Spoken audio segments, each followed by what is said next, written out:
Mr. Ray McGovern. Thank you. I guess it's been about 20 years since we worked together, Mel. And yeah, I have to tell you, I feel very like a poignant moment here. We didn't always agree on everything on substance back then, but I find myself agreeing with everything you just said, and I want to publicly associate myself with that. I also want to say that those were the best of times, and they became the worst of times. I'm sitting next to two colleagues here who are good examples to everyone because of the courage and because of the integrity they have. Mel would not abide the prostitution of intelligence. He failed to see Russians under every rock, as Bill Casey did, and he wouldn't recognize Russians under every rock. He said they were Libyans. He said they were Vietnamese. They were not all Russians. And for that, he paid a heavy price, and he quit. Not only that, but he testified very manfully, very courageously against Robert Gates, the archdeacon of institutional politicization, to try to prevent him from becoming the director of Central Intelligence. And 31 senators voted against Gates, which was unprecedented in this town. And Dave McMichael, well, he came on to work on Latin America the same day Bill Casey came on to be the director. And when he saw the charade that was happening with respect to Central America, he went down there to see what the situation was himself. And when he found out the real case, he quit and went public, including at The Hague. So I'm sitting next to two very, very courageous folks, and I feel honored to be here because I think we're all in the same business. We're all trying to spread a little truth around the way we used to do, I hate to say it, in the old days. Thanks. Let me say a word about congressional oversight, just to add to what Mel's already said. Streamlining the committees, nice idea. Given the power structures around here, probably not possible. But you have to realize what the implications of this are. Witness the John Bolton affair. Because the Senate Intelligence Committee is the conduit through which things like NSA intercepts would have to go, Roberts, supreme regime loyalist, was able to sandbag that whole process. And so however much Lugar, however much Joe Biden would beg their colleague Pat Roberts, he'd say, no, you're not cleared for this. I'm not going to show you those intercepts. And so they don't know who it was that John Bolton wanted to snoop on among his colleagues. Or think about Representative Hoekstra. Now, you know, it was his predecessor who asked for the IG report from the CIA that Mel mentioned this morning, the one which talked about CIA performance on 9/11. It was finished in June of last year, so over a year ago, and it was ready. And to his credit, Hoekstra wrote a letter and said, may we pretty please have a copy of that now? You know, the one we asked for, we understand it's finished. And they thumbed their nose at him. The White House said, no, don't give it to them. And so to this day, even though people have been named in there, even though it would be incredibly helpful to this kind of session, it's not available. So what we have is the fox in charge of the chicken coop here. What we have is a oversight in the other sense of the word. Now, why is this important? Well, think about this. Senator Roberts, Pat Roberts, Republican from Kansas, has admitted publicly that if the senators and representatives knew in October of 2002 that the intelligence was bogus, that there were no weapons of mass destruction, that no ties between Iraq and Al-Qaeda, it would be very doubtful that they would have voted for this war, okay? Then he finds out particulars about the forgery. The forgery, my friends, has to do with the charade or the fable that Iran was seeking uranium in the African country of Niger. We knew that was a forgery before the war started. Representative Waxman wrote a very bitter letter to the president on the 17th of March, 2003, saying, look, we've been briefed on this intelligence. Turns out it's based on a forgery. I voted for this war based on that tale about uranium from Niger. How can this happen? Okay? Well, now we have the whole affair with Valerie Plame and Joe Wilson. We have an incredible example of White House neuralgia. What kind of a response this has been when Joe Wilson told the truth? Why was that? Well, with all this who shot John type of reportage, we forget. This had to do with the biggest lie justifying the war. What was that lie based on? It was based, my friends, on a forgery. Now, who did the forgery? Well, Jay Rockefeller, ranking member of the Democrats there on the Senate Select Committee on Intelligence, says, let's ask the FBI to look into that. What did Pat Roberts say? No, I don't think that would be appropriate. So the FBI is not looking into it. Now, why do you suppose everybody's so exercised about this? Because they're afraid that if you peel the layers down, if you go a little deeper, and you ask yourself, well, who did the forgery? You might find out that that forgery was made in the United States of America, folks. You might find out that that forgery was concocted or fabricated by the same folks that gave us Iran-Contra. There are a lot of our fellow alumni running around out there, not from the intelligence directorate, mind you, that are just pleased as punch to hire themselves on to do these kinds of things. And I think we're getting closer and closer to finding out who that is. About the new DNI, well, what can I say? Mel has said it. I would also emphasize what Mel said this morning. It's not the way you draw the lines and the diagrams. It's the people, all right? Character counts. Integrity counts. Doing your job counts. Being promoted on the basis of doing your job and telling the truth counts. Accountability? It's dropped out of the dictionaries in this town. You can't find it. Now, I served under 9 DCIs and 4 at very close remove. And I can tell you that what Mel said about Admiral Turner is exactly right.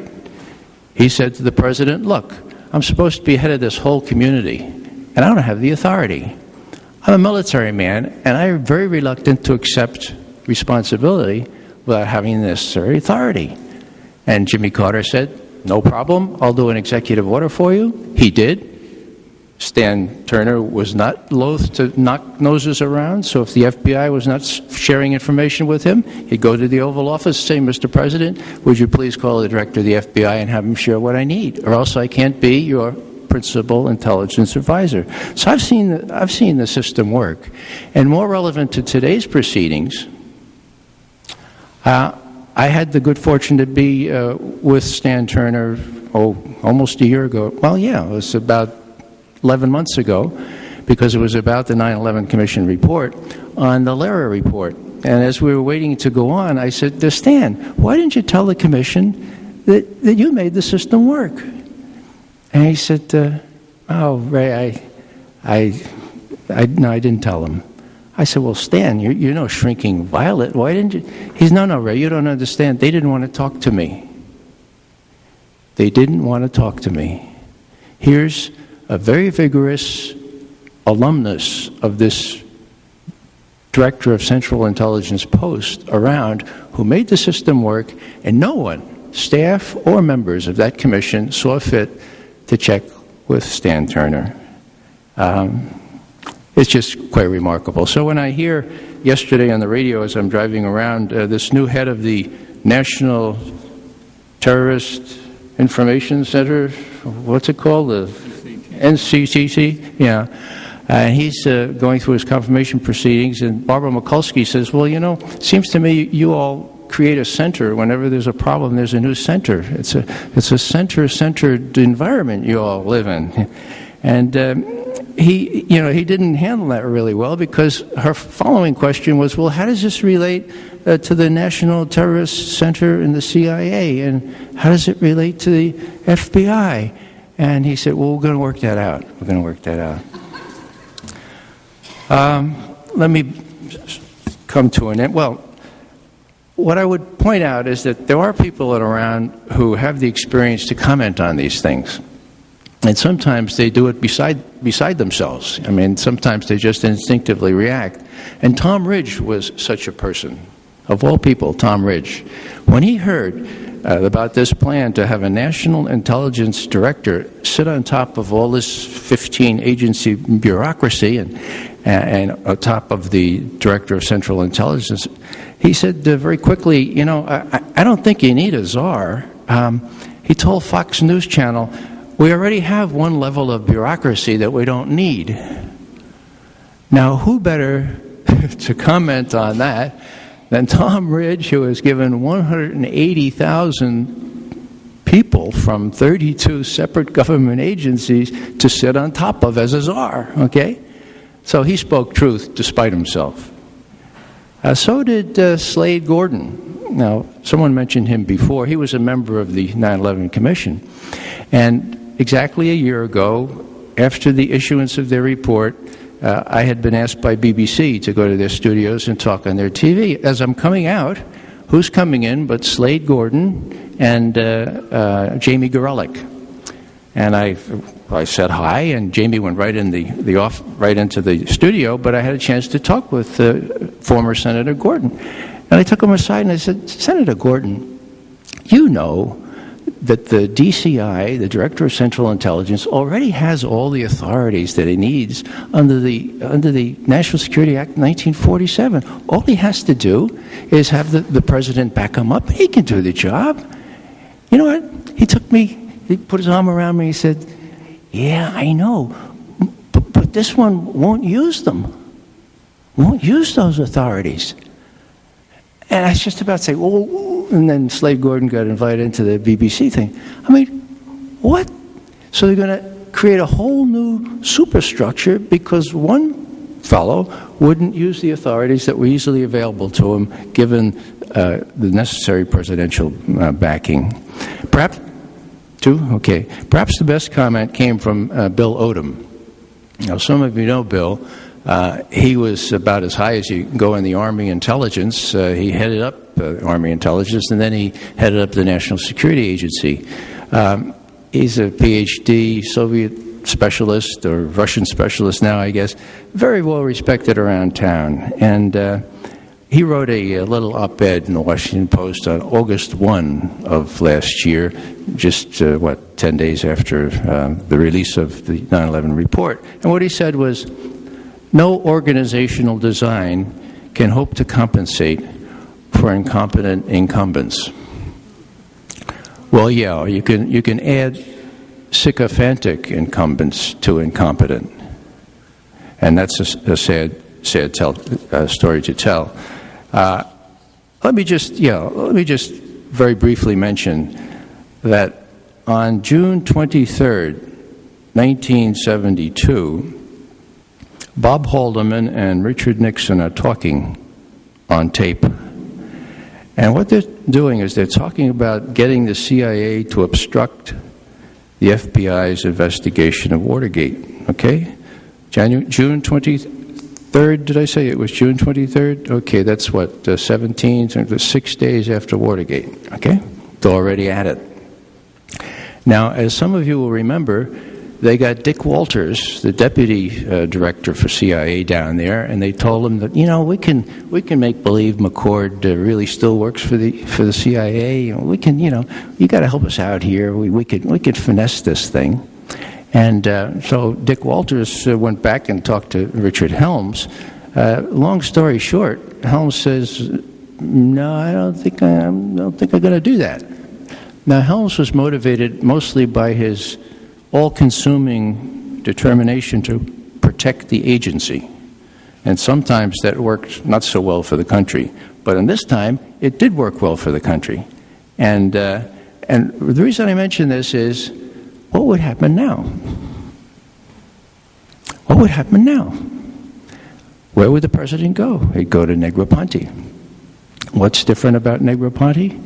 Well, he's got no institution to protect or defend. Negroponte's whole record is one of being an obedient bureaucrat who will carry out any policy that he's told to do, even if he decides or even if he must realize that it's not only illegal, Iran-Contra, I mean, but immoral, death squads, I mean. So you got a real problem now, folks, because you don't even have a person like Dick Helms who would place some premium on loyalty. One last thing, it wasn't only Helms. When John McCord, who was one of the 3 Watergate burglars, I assume too much because not all of you have hair as gray as me, John McCord was wondering what to do, and his lawyer approached him in 1973 and said, you know, I think we can fix it so that we can fix it so you could be rehired by the CIA, you know, and then you could pretend that you were doing it on their say-so, and that would make everybody feel pretty good around here. What do you say? You know what McCord said? Helms would never buy that. Helms would never agree to that. And do you know what the fancy lawyer did? Threw down the Boston Globe. Take a look at this. Headline, Jim Schlesinger named new Director of Central Intelligence. The lawyer says to McCord, I think this person will cooperate. Helms had been fired. He was given a sinecure, the ambassador to Iran, where he did one bang-up job. Okay, but the point being that it's pretty cynical stuff out there. And when Jim Schlesinger came on board as the Director of Central Intelligence, he convened the senior managers. I was not yet a senior manager, but I remember when they came back sort of ashen-faced and told us on staff, the first thing Schlesinger said, look, you guys, and in those days we were mostly guys, I don't want you to misunderstand why I'm here. I'm here to see that you don't screw Richard Nixon.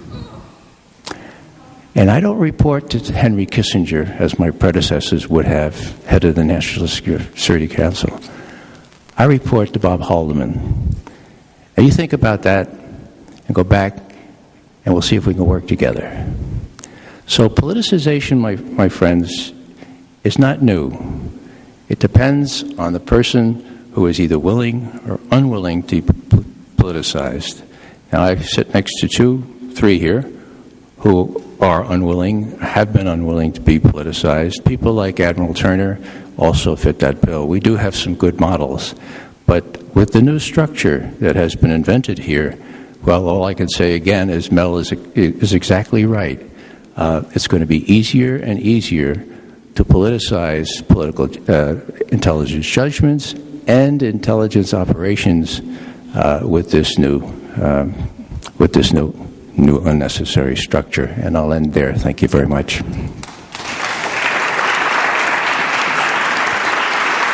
Thank you, Mr. McGovern. Our next topic is the wall, breaking down the division of intelligence, military, and law enforcement. And we have Mr. David McMichaels who will be speaking. Mr. McMichaels? Oh, thank you. And my mic is working, I take it? Mm-hmm. Good. This business about breaking down the divisions between intelligence, the military, and law enforcement occupied a significant portion of the debate that went on after 9/11. And I would say that the 9/11 Commission report, in common with almost every other official or unofficial assessment of the attacks on the World Trade Center and the Pentagon, emphasized failures in communication among those U.S. agencies responsible for warning of threats and responding to them. Indeed, the report acknowledges serious communication deficiencies within the individual agencies themselves. Information not passed through established channels, the prime example of that being the refusal of a Washington FBI office to forward the Minneapolis field office's request for a FISA search warrant on one of the 9/11 bombers out of fear the request might be denied, making the office in Washington look bad.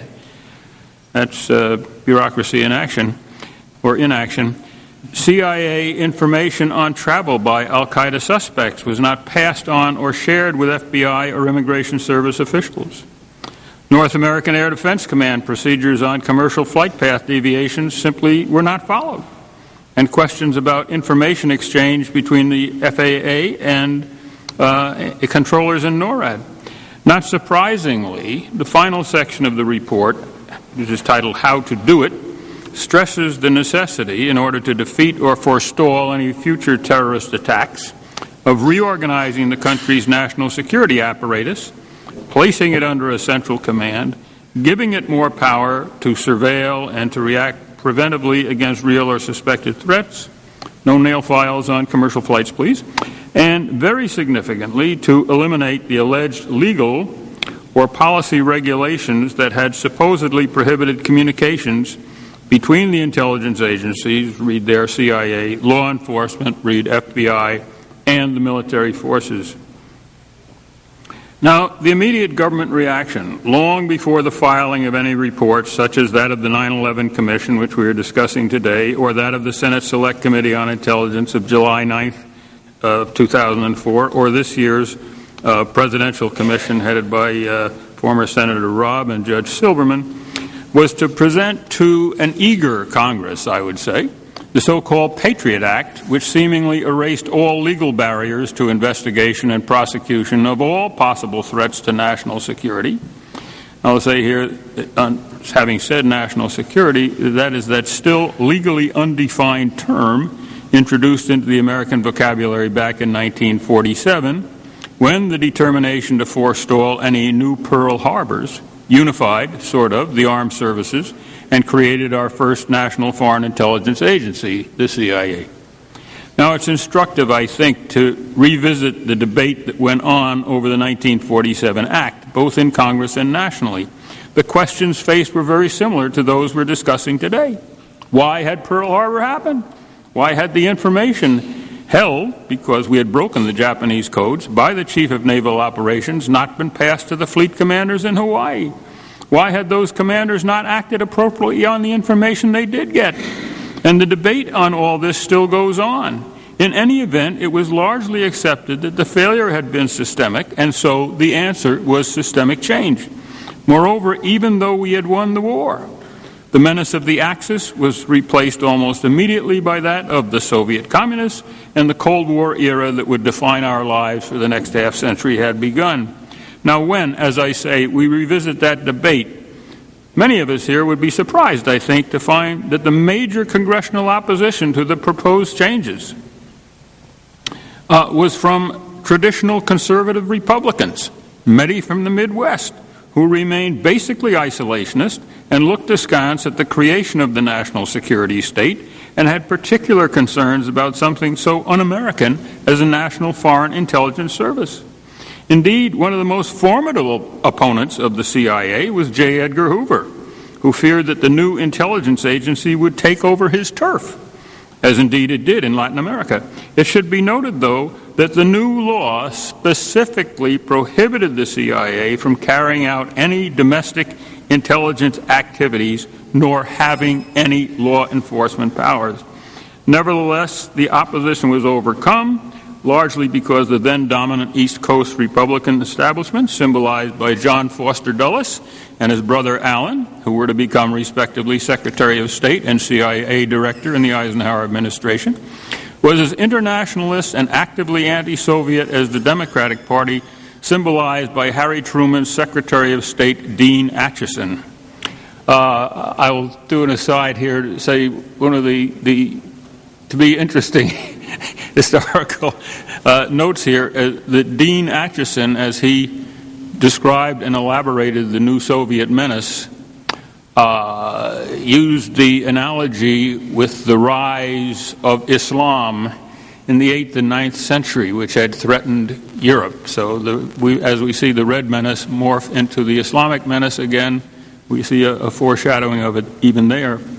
Well, domestically, federal law enforcement under J. Edgar Hoover, FBI, led the battle against the internal red menace, subversion and espionage, with ample support from Congress. The Smith Act, the House Un-American Activities Committee, and the rise of McCarthyism help us recall the atmosphere of those times. I remind you of this history to make the point that 9/11, tragic as it was, is not the first time in relatively recent years that the United States has been gripped by fear of surprise attack or of subversion by some alien ideology whose unscrupulous followers would employ the most unthinkable means against us and our way of life, which, for unfathomable reasons, they hated and hoped to destroy. Our response to this, a response embodied in the term national security, always has included a belief that we have inadequate information, intelligence that is, about the enemy and where, when, and how he intends to strike us. Likewise, it has always included a belief that the enemy has planted his agents among us, and therefore domestic law enforcement needs increased powers and resources to surveil and monitor suspect citizens and to prosecute them for actions interpreted as threatening that national security, even at the expense of traditional liberties.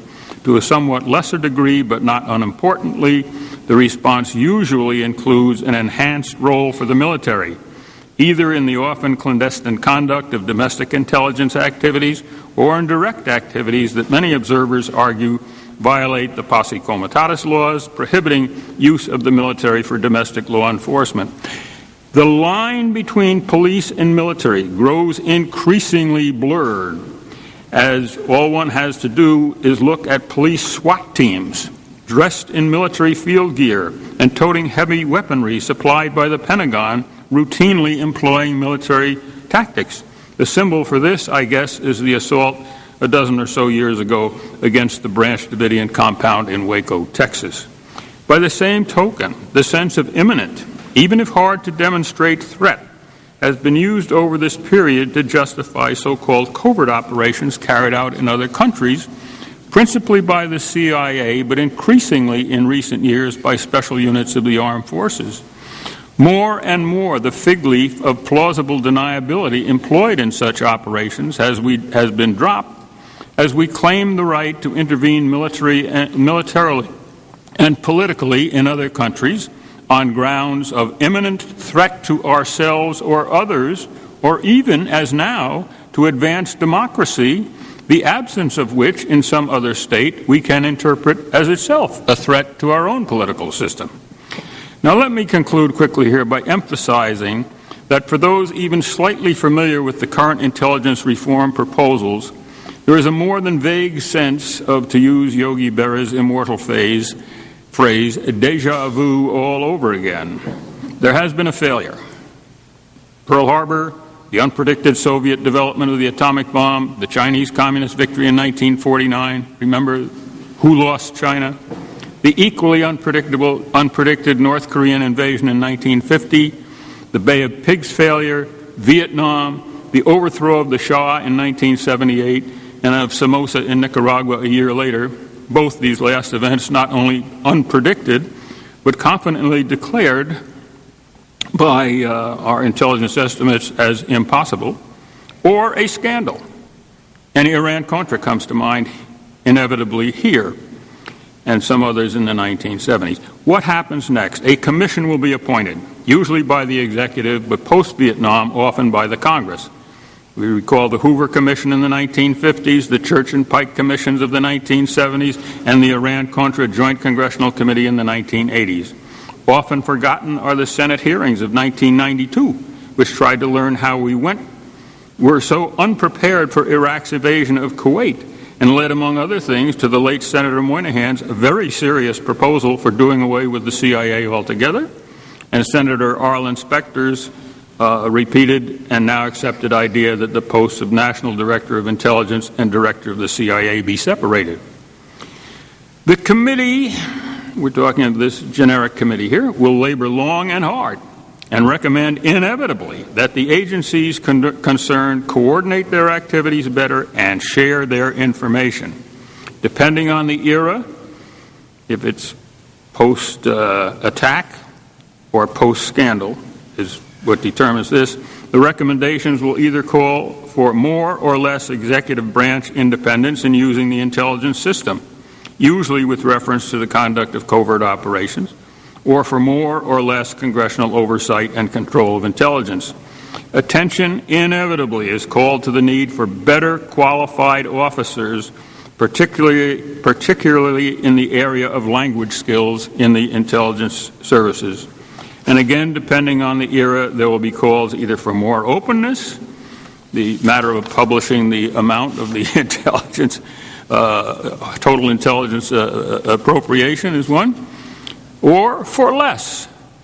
And when we call for less, as we are doing now, the great fear is that our skilled and unscrupulous opponents will be able to use something like merely the publication of the total intelligence budget, that one apparently innocuous tile from the intelligence mosaic, to uncover our most precious secrets, the crown jewels, so to speak.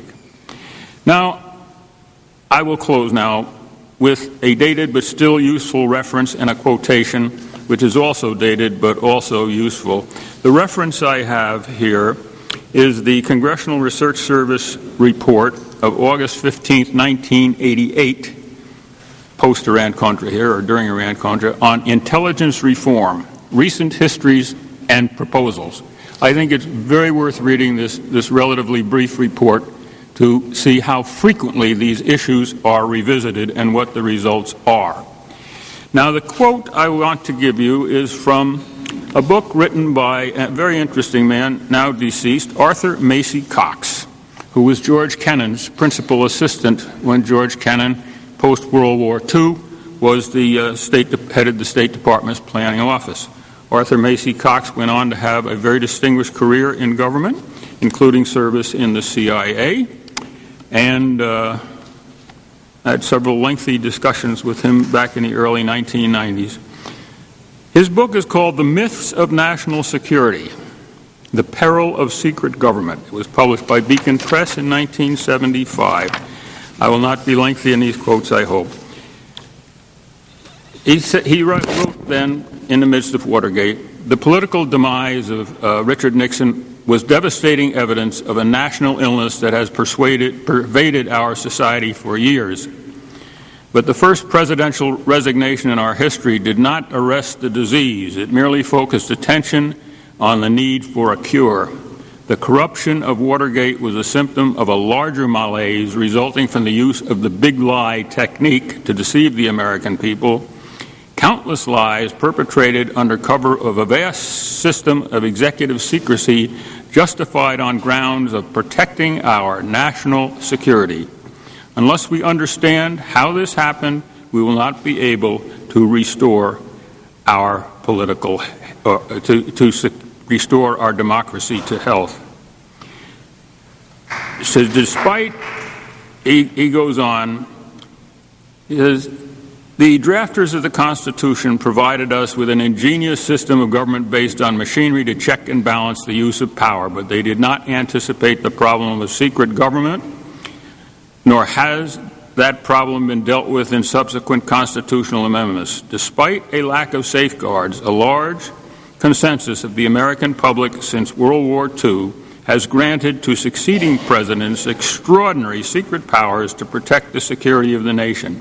The people felt that in matters of national survival, the President should be given total trust. He should be allowed to make decisions in secret to protect our national security.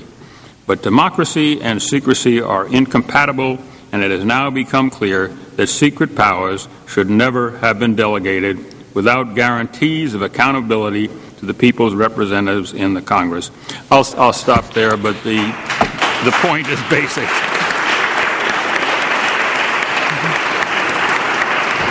Thank you. Thank you, Mr. McMichaels.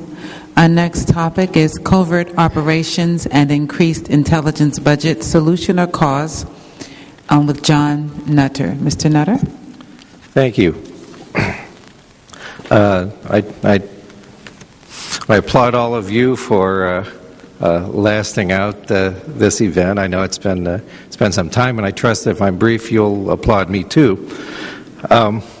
As I listened to David, I was struck by the various documents that I've read in my scholarship, documents like the Tower Commission report on Iran-Contra, the Church Commission, or Church Committee, the Pike Committee, and its recommendations, the Taylor Committee, which some of you may recognize as the postmortem on the Bay of Pigs.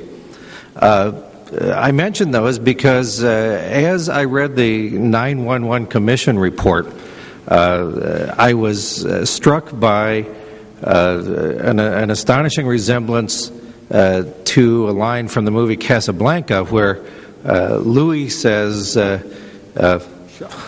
Major Strasser's been shot. Round up the usual suspects. One could very easily take the recommendations from any of those reports, cut and paste them into the 9/11 Commission, and you wouldn't be able to tell the difference.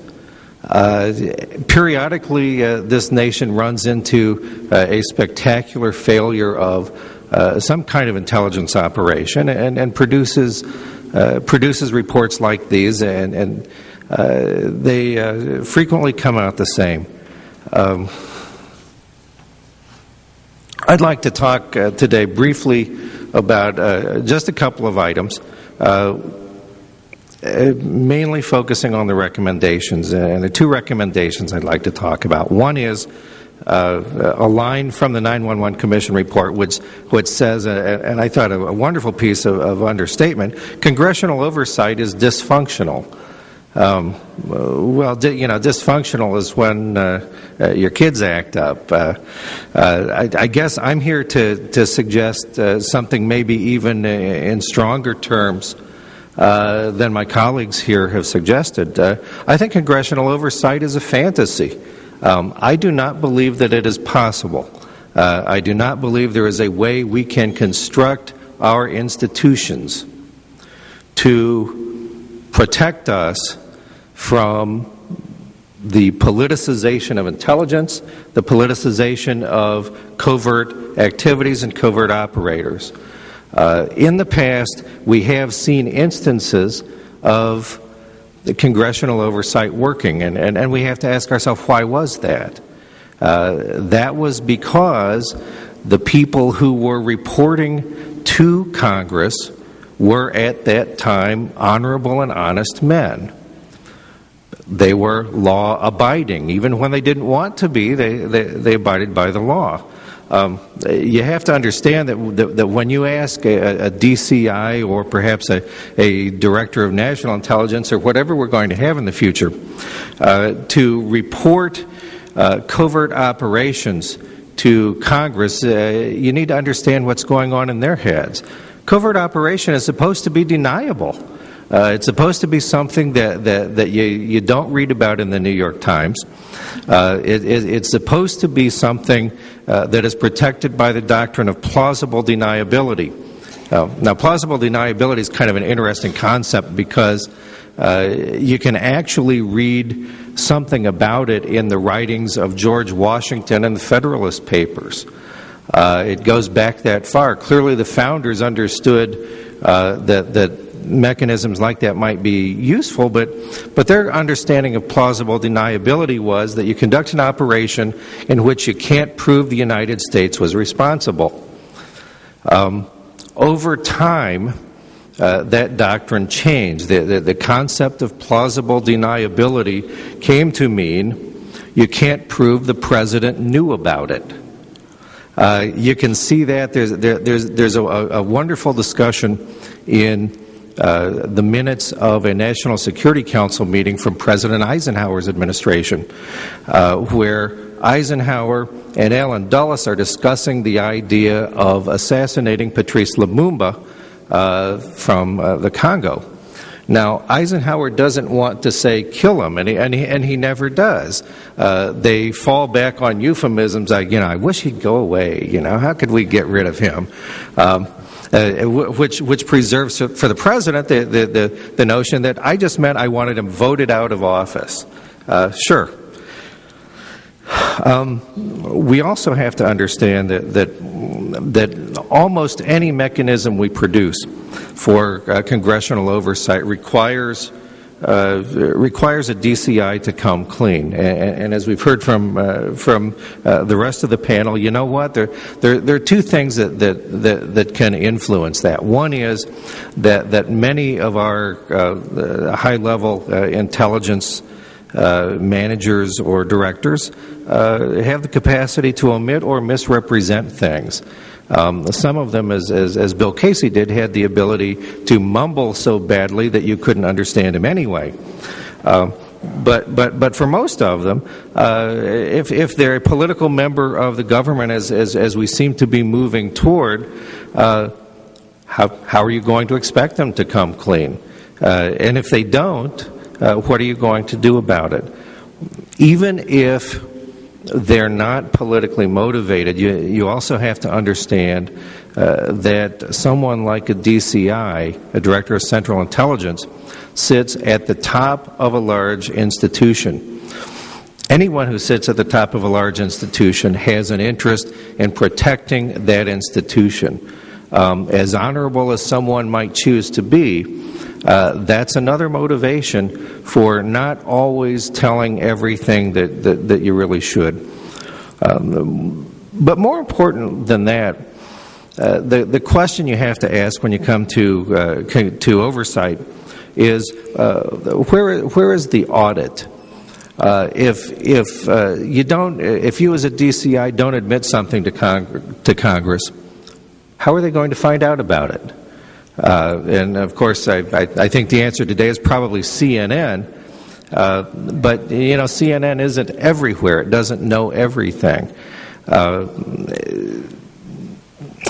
Even with that, if you can find a way to get around the notion that you can find out everything that's going on, I still claim that congressional oversight is probably impossible, because if someone violates the law, it's almost impossible to prosecute them. Covert operators know too much.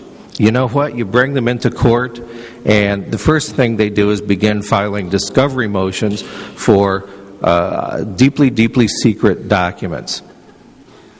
And not being willing to give those documents up, in some cases, such as Iran-Contra, because those documents would show the culpability of the rest of the members of government who weren't indicted yet.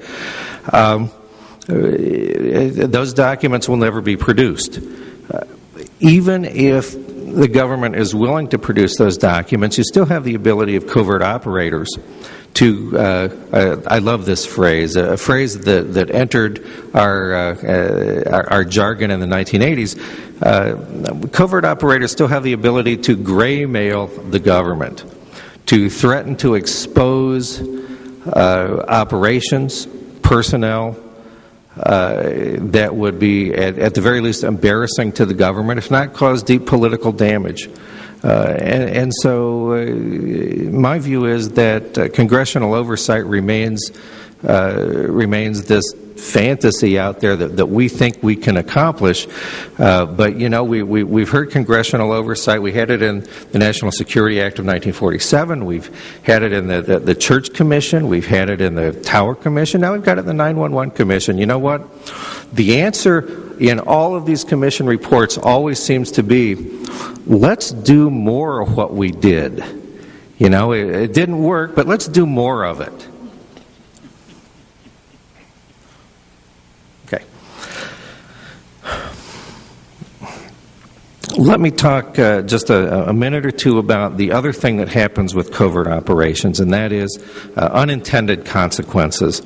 We've heard a lot about those kinds of things today, where the dealings with drug dealers, gun runners, the training of future terrorists in Afghanistan, and Afghanistan is just the tip of the iceberg there.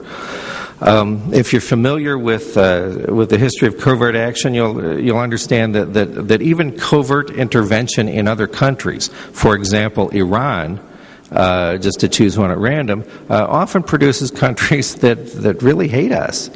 They don't like us intervening in their affairs any more than we'd really like them intervening in our affairs. Perhaps the most dangerous aspect, and I guess it's unintended, is something that Peter Scott mentioned earlier, described as the offshoring of covert operations. Our covert operations often morph into something controlled by private enterprises of various kinds. And when they do so, it makes it very difficult for the people out there, the people of the United States, members of Congress, members of the press, people in other countries, to tell when an operation is a U.S. operation and when it's an operation run by a bunch of guys that used to be in the Air Force. That's very hard to do. It's very confusing. It's extraordinarily damaging for our foreign policy. Mr. Nutter? Yes, sir. I think your time is up. You can submit the rest of your comments for the record. All righty. All right. Thank you very much, Mr. Nutter. Thank you.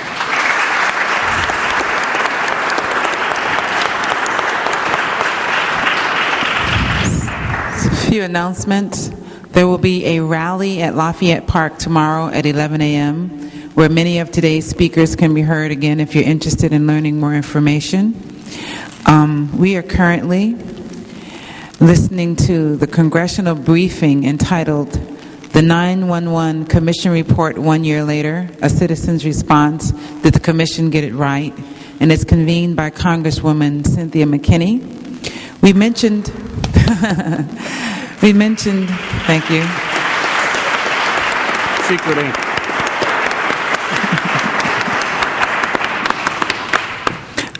This briefing is being webcast live on dc.ndmedia.org. That's www.dc.ndmedia.org by the DC Radio National Co-op.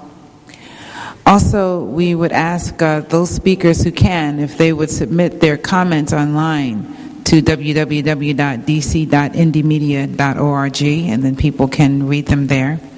Some of the other websites, Kit Gage is associated with www.ncppf.org, ncppf.org, also ncarl.org. Paul Thompson's www.cooperativeresearch.org has the complete 911 timeline. Also, C. William Michaels is at www.nogreaterthreat.com. He has the 12 characteristics of national security state. And as mentioned before, this entire proceedings will be available on Congresswoman McKinney's site, which is www.house.gov/McKinney. At this time, I would ask our expert panel, for those who have questions, we have two expert panelists, and we'll start with Mike Rupert. Thank you. You covered a lot of ground. I thought that there was another guy who at the agency who didn't quite go along with things. I think he was your boss, maybe John McMahon. Wasn't he a guy who objected to what was going on with Casey and the politicization of intelligence at the time? Or that's just well, the person you're referring to, Mike Rupert, is in fact the man who was my boss at the time, head of the analytic group at the National Intelligence Council. His name was Harold Ford. Okay. A very widely respected individual who now lives in retirement here in Potomac, Maryland. Okay, thanks. Let me get on to my question. That just popped into my mind. Many years ago, I was a Los Angeles policeman. I worked in patrol. I worked narcotics investigations. I worked detectives. But before that, when I was an undergrad at UCLA, I interned for the chief of police, Ed Davis, in Los Angeles. And he was part then of the President Richard Nixon's Commission on Criminal Justice Standards and Goals. And it was a hot debate then. At the drafting of this report, he even called in a guy from the RAND Corporation, which I thought was kind of funny, about buying into other law enforcement agencies' context, either in a lateral direction or in a vertical direction. The debate was with the state of California as to whether LAPD should have shared radio frequencies with the state of California. As I've read the Patriot Act, especially Title III of the Patriot Act, there is an enormous mandate for a uniformization, to make up a term, of communications and data sharing from the highest level of federal law enforcement, which I would assume now is the National Director of Intelligence, all the way down to local law enforcement, including uniform radio frequencies, uniform access to databases, uniform response to chemical, biological weapons threats, uniform ammunition, uniform firearms, uniform everything else. And as I was looking at Title III of the Patriot Act and as the reinforcing positions in the Homeland Security bill, I thought, gee, this is a great way to backdoor co-opt every police department, local police department, from Toledo to Poughkeepsie to Los Angeles, to make them a de facto federal law enforcement agency just because they have to operate by the same, quote, emergency standards and guidelines. What are the dangers of that? What do you think? A short answer, Michael, is what is technically possible will be done. At the time you were dealing with this question 30-plus years ago, there was no technical means, really, for doing this. But those means are now available, and as the French philosopher Jacques Ellul said back in the late 1940s, what is technically possible will be done, whether it's beneficial or not. Wow. Enemy of the state. My question is for the two panelists who obviously, when you were at Langley, were consumers of signals intelligence output from the National Security Agency.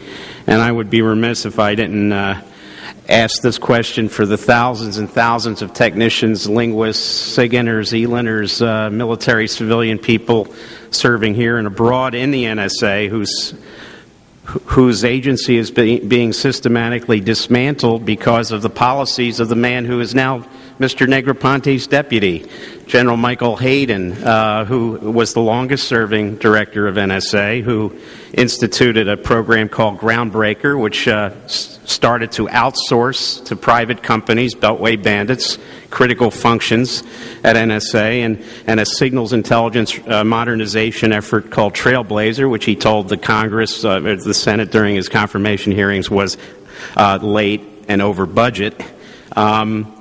The problem with this outsourcing, it's not so much politicization of NSA, although that is a problem, as we saw with unfettered access to raw intercept data by Mr. Bolton, who apparently wanted to find out what his bosses and colleagues in other parts of the State Department were saying about him and his agenda. So, two questions on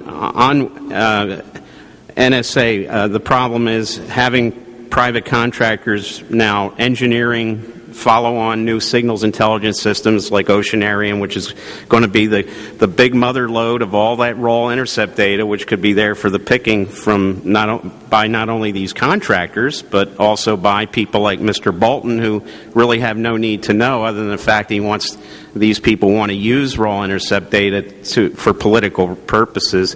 And also the problem with outsourcing intelligence functions to private companies, because as we know, when you outsource something to a private company, it gets away from the oversight, and they can say things are proprietary trade secrets and not have to tell you. So your thoughts on what's happening at my old agency, NSA, because I know many of my friends up there, and I've spoken to many current and former NSA people who are quite upset about what's happening to their agency, as is happening apparently to the other intelligence agencies.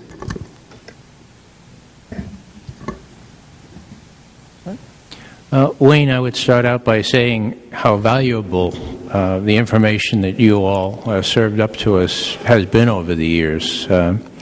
It's been a very professionally run organization, at least up until the time I left, and it pains me greatly to hear not only about this happening in NSA, but I keep hearing that analysis is being outsourced now. Can you imagine? I mean, if analysis is being politicized now, and you outsource it to the Beltway bandits, my goodness, you're going to get the right answer, the answer the president wants every single time, and you'll get a renewal of your contract as well.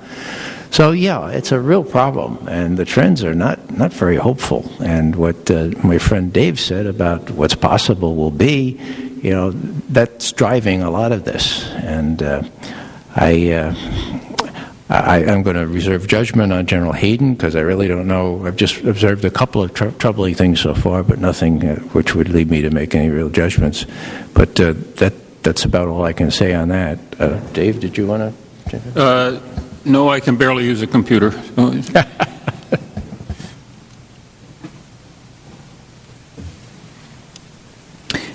Thank you. We want to thank our panelists and our expert questioners for a wonderful, very informative experience.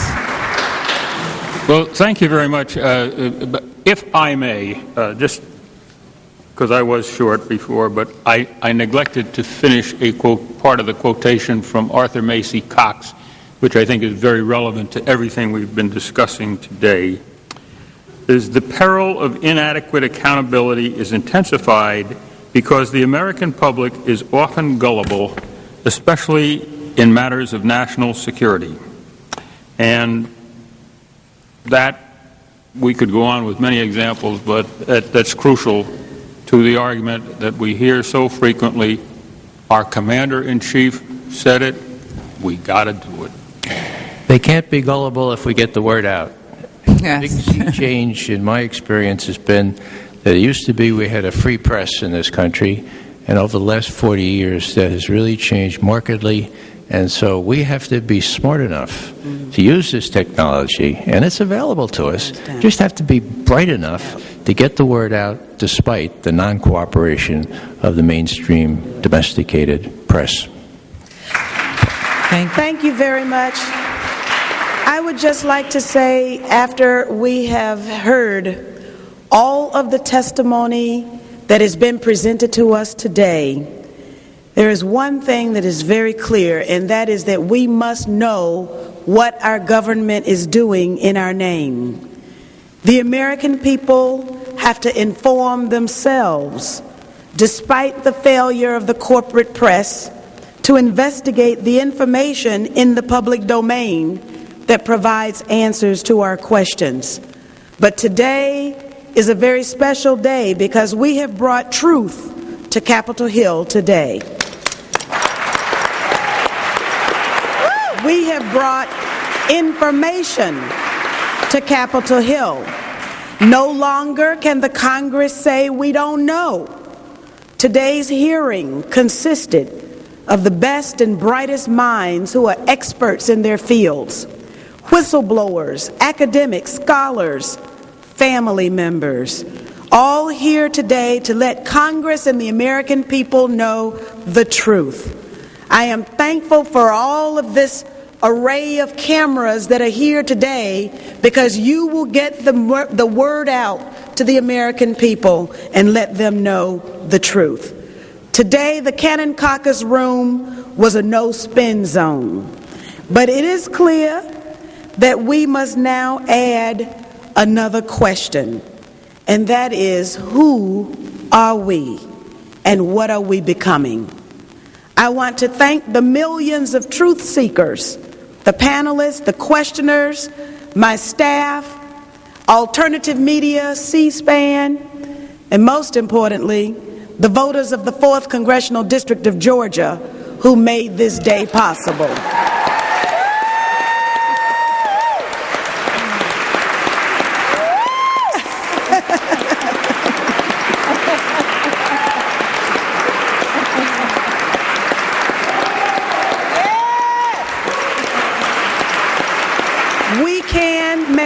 A peaceful tomorrow, and I think it began today. Thank you very much for your attention. Thank you. Thank you.